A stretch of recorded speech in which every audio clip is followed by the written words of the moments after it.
Hello my friends, Asoka the Geek here, and for this review, we're taking a look at another brand new McFarlane Toys release. We are going to take a look at Batman 89 Michael Keaton on a single card, finally. Prior to this release, oh look at that beautiful artwork, or poster work, or photography. He was only available in the Ultimate Collection 6-pack, or with the Batmobile. So the first time that the 89 Keaton has been released by itself. So hopefully for those of you who haven't had the opportunity yet to get him, now's your chance.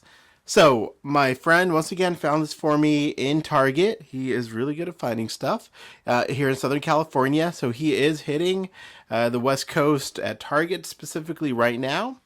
McFarlane Toys just announced this morning that he will be available for pre-order, or not pre-order, for order as well. I think February 21st, but definitely check the McFarlane Toys Instagram, and there's a specific date on there, as well as Batman Begins and Michael Keaton will both go up for order. And it's funny, they didn't say pre-order, they just said up for order. So hopefully you can just order him easily without having to hunt for him too much.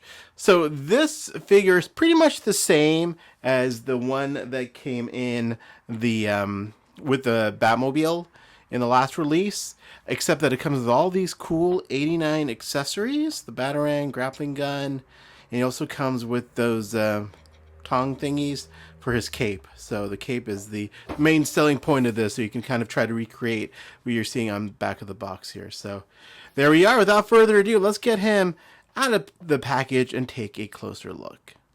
Alright, so there's the figure outside of the packaging. Here are all the accessories which we will go through. There is the trading card featuring some beautiful photography from Batman 89. There's the back of the trading card if you are interested. And then here is the figure itself. So this is the third time we are seeing this figure.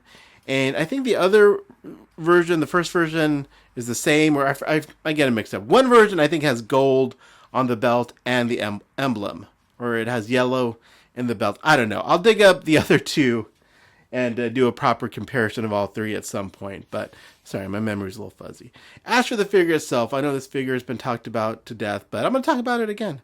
This is the one figure I wish McFarlane would go back and redo. I just feel like the head still, you know, he shouldn't be able to move his head. He's not supposed to be able to do that. He's Michael Keaton. He's supposed to do the whole body turn, right? I just wish they would go back, redo the head and the way it attaches to the neck, make that all one piece for the figure, yada, yada, yada. I know you've heard all this before, but that's my critique about the figure itself. As far as the cape is new. It has these pockets which we'll be able to stick those little prongs into to make it do a dramatic Batman effect. We'll see how well that works. But yeah, other than that, I do love this figure. I'm a huge Michael Keaton fan. Anything 89 Batman, I will end up purchasing because I just love that movie so much. But yeah, they need to do a 2.0 of this. But anyways, let's see how he looks with the cape extended. All right, there you go. There he is with the cape. I love it. You know, I'm a sucker for this kind of stuff. I think it looks great. I love the bat shape that he's making there. I love it. I think it looks great, man. As you can see, there's the back of it. They were easy to attach. You know, just put them in his fist and then stuck that in the cape, and there you go. So pretty easy to do. I do wish this was a wired cape, just so you could do more manipulation with it.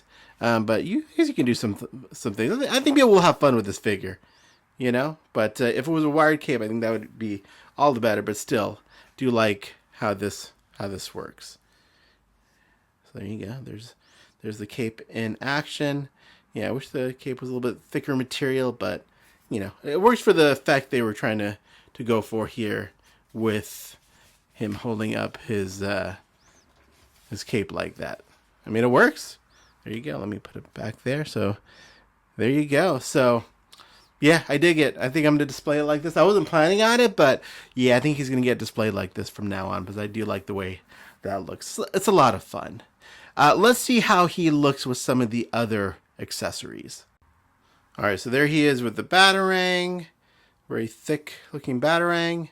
There he is with the grapnel gun. So obviously all these weapons accessories are definitely a lot bigger than they should be. But I don't know. I'm fine with it. You know, they're you can see them. And my little daughter's not going to be able to eat it off the floor. She's only 18 months and still likes to pick stuff up. So that's good for me anyways. Still a choking hazard though. But there you go. There's your look at the grappling gun. And then the batarang. And then let's take a look at his little ninja throwing stars. All right, there he is with his big ninja throwing stars. They look pretty huge there. At least they're painted nicely though. So that's kind of cool. They're very thick. But there you go.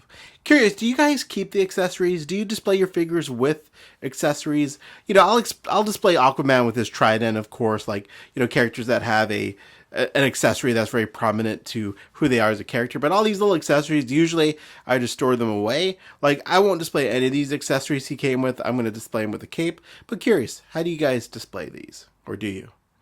All right, let's see how he looks next to a few other figures.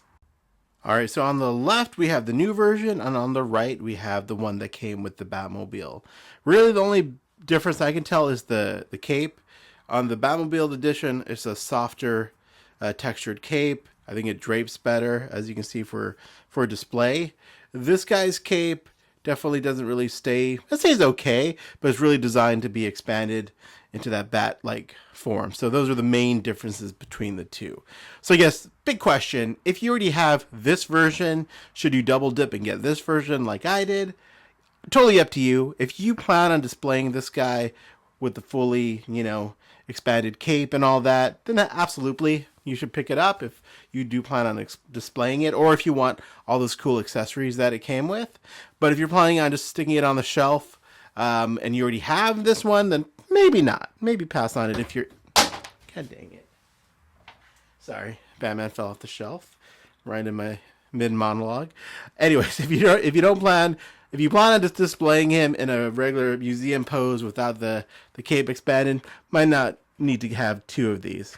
But I'm a hypocrite because I have 3 of these now, because I have to buy everything with an 89. I'm just going to put them down over there. Anything 89 I will pick up. So there you go. Again, overall, the figure itself, not perfect. The head, cowl, yada, yada, yada. I've talked about that enough in my prior reviews.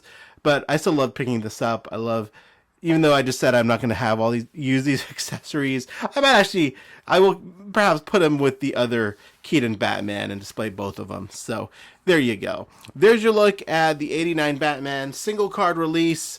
Again, it's going to be available for order in the next couple of weeks. Check out the McFarlane Toys Instagram channel, and they have the specific date it goes up for order.